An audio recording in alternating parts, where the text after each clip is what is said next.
Bismillahirrahmanirrahim. Assalamualaikum warahmatullahi wabarakatuh. Perkenalkan nama saya Haris Nusa Arifin dari program studi S3 Ilmu Pendidikan Undiksa Singaraja akan menyampaikan pemaparan materi terkait dengan filsafat pendidikan kontemporer. Kita awali pembahasan kita pada kesempatan kali ini yaitu terkait dengan peta konsep. Adapun yang kita akan bahas pada kesempatan kali ini yaitu terkait yang pertama filsafat pendidikan kontemporer. Nah, di sini kita akan sama-sama membahas tentang konsep pendidikan kontemporer, lalu tokoh-tokoh filsafat pendidikan kontemporer, lalu yang ketiga adalah tujuan pendidikan kontemporer dan studi kasus di mana di sini akan dipaparkan fenomena K-pop di sekolah, yang mana siswa-siswi kita sekarang banyak sekali menggemari tradisi-tradisi budaya luar ya, dan mulai mengesampingkan budaya-budaya Nusantara. Konsep pendidikan kontemporer yang pertama yaitu adalah karakteristik pendidikan kontemporer itu sendiri. Yang pertama adalah inklusif, yaitu pendidikan itu harus mengakomodasi keberagaman, yaitu kemampuan budaya dan sosial ekonomi. Lalu yang berikutnya adalah demokratis ya, demokratis. Partisipasi aktif siswa dalam proses pembelajaran gitu. Jadi tidak hanya sebatas pasif saja karena guru lebih banyak menjelaskan atau pembelajaran satu arah, tetapi hari ini dituntut siswa yang lebih aktif sehingga siswalah yang menjadi subjek dalam pembelajaran. Lalu yang berikutnya adalah multidimensional, yaitu mengembangkan aspek kognitif, afektif, sosial, dan spiritual. Lalu yang berikutnya, yang kedua adalah fokus pembelajaran ya, yaitu adalah lifelong learning, di mana belajar tidak berhenti di sekolah tetapi belajar itu sepanjang hayat ya. Lalu yang kedua yaitu integrasi teknologi, di mana pembelajaran hari ini itu adalah pembelajaran dengan memanfaatkan digital tools untuk pembelajaran yang efektif ya.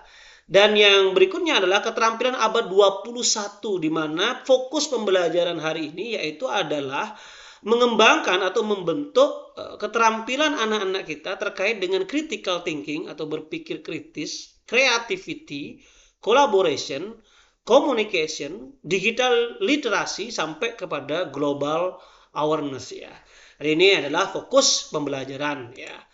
Lalu yang ketiga yaitu adalah kurikulum kontemporer, di mana kurikulum di sini harus mengedepankan aspek fleksibel, di mana dapat disesuaikan dengan konteks lokal dan kebutuhan siswa yang memiliki karakteristik yang berbeda-beda. Lalu yang berikutnya adalah berorientasi pada kompetensi, di mana fokus pada kemampuan yang dapat diaplikasikan ya dalam kehidupan sehari-hari atau lebih kepada kontekstual. Lalu yang berikutnya ada interdisipliner, yaitu menggabungkan berbagai bidang ilmu, mengintegrasikan beberapa materi yang kaitannya dengan pembelajaran yang sedang diajarkan. Dan yang terakhir yaitu adalah berbasis masalah, di mana pembelajaran melalui isu-isu nyata dan relevan. Yang berikutnya adalah tokoh filsafat pendidikan kontemporer. Yang pertama adalah Paulo Freire, yaitu pendidikan kritis dan pembebasan.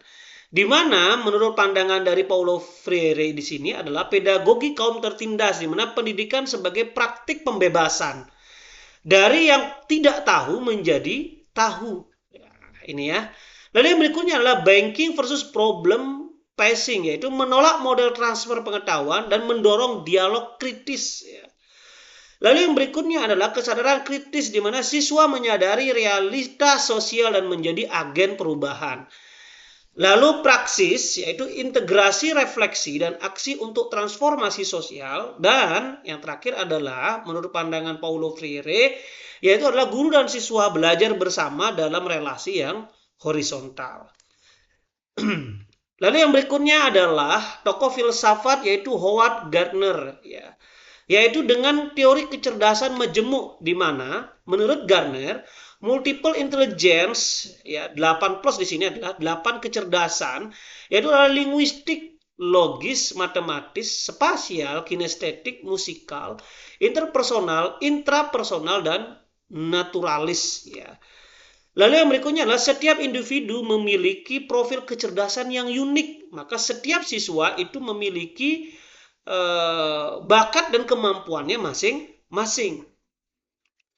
Pendidikan harus mengakomodasi berbagai gaya belajar, baik itu auditory, baik itu visual, ataupun dia kinestetik. Lalu yang berikutnya, penilaian pun juga harus beragam, tidak hanya sebatas tes tertulis ya, tetapi harus juga melakukan penilaian terkait dengan keterampilan, semisalkan adalah unjuk kinerja atau proda dan seterusnya. Lalu yang terakhir adalah mendukung personalisasi dalam pembelajaran. Tokoh ketiga yaitu adalah Neil Nodings, yang dimana menurut pemikirannya terkait dengan etika kepedulian, ethics of care, di mana caring relation yaitu relasi peduli sebagai inti dari pendidikan itu sendiri. Di mana guru harus menunjukkan kepedulian autentik pada siswa. Pendidikan moral melalui modeling, dialog, praktek, dan konfirmasi. Di mana dalam hal ini kurikulum harus merespon kebutuhan dan minat siswa. Lalu mengutamakan pengembangan karakter dan tanggung jawab sosial, sehingga pendidikan bukan hanya sebatas transfer ilmu saja, tetapi terkait dengan pembentukan manusia yang peduli ya.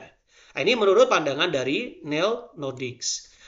Yang berikutnya yaitu adalah tujuan pendidikan kontemporer, yaitu membentuk individu abad 21, di mana pendidikan kontemporer bertujuan menghasil lulusan dengan karakteristik yang pertama adalah diharapkan siswa memiliki kompetensi atau kompeten di dalam bidangnya. Ya.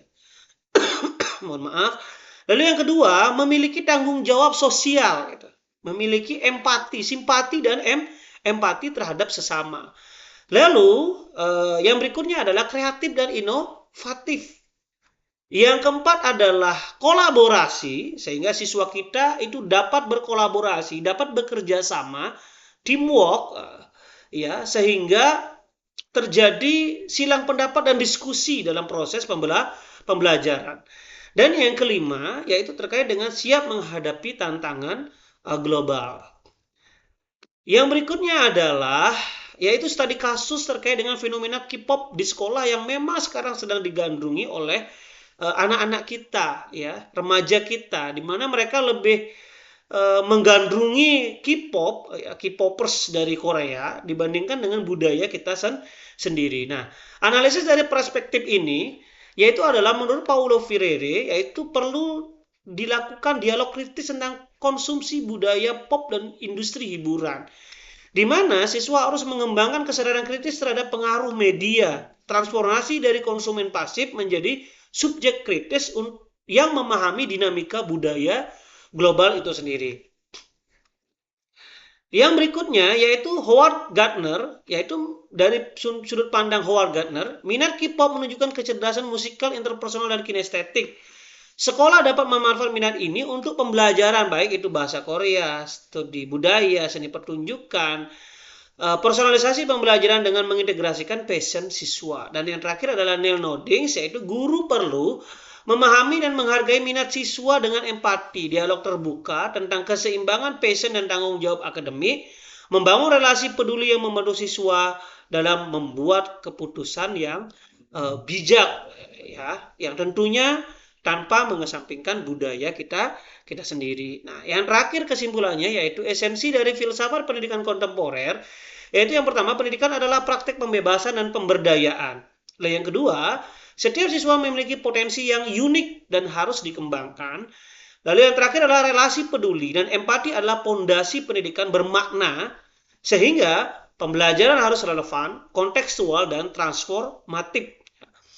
Pendidikan kontemporer sama dengan pendidikan transformatif, di mana pendidikan abad 21 harus menghasilkan individu yang tidak hanya cerdas secara kognitif saja, tetapi juga peduli secara sosial, kreatif dalam berpikir, kolaboratif dalam bekerja, dan siap menghadapi kompleksitas dunia yang terus berubah.